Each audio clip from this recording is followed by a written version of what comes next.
السلام علیکم دوستانو، په دې هیله چې ټول به راته روغ او جوړ د کرکټ په اړه باندې څو لنډ او مهم معلومات مې تر تاسو پورې راوړي دي. ویډیو تر پایه راسره وګورئ.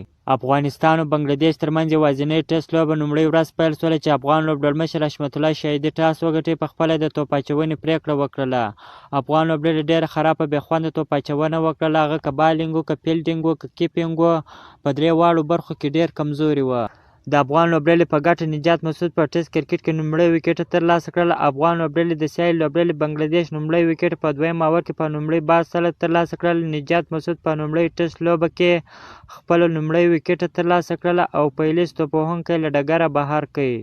لومړۍ ورځ پای ته ورسېدله. د بنګلادیش کرکټ ملي لوبډلې روانه ټسټ لوبه کې لومړۍ ورځې د پای ته رسېدو د خپلو 15 لوبغاړو په زیان سره 360 منډې جوړې کړلې چې د افغان لوبډلې په ګټه به نجات مسعود 2، امیر حمزه هوتک، رحمت شاه ظاهر خان به یو لوبغاړی وسوځوي او بل په کابل کې د ملي لوبډلې یو شمېر لوبغاړي د تمریناتو کیمپ پیل کړی دی چې په دغه تمریناتو کیمپ کې د بنګلادیش پر وړاندې یو ورځنۍ او نړیوالو شلاوريزې سیالیو په مخه پکې د ملي لوبډلې 10 لوبغاړي ګډون لري.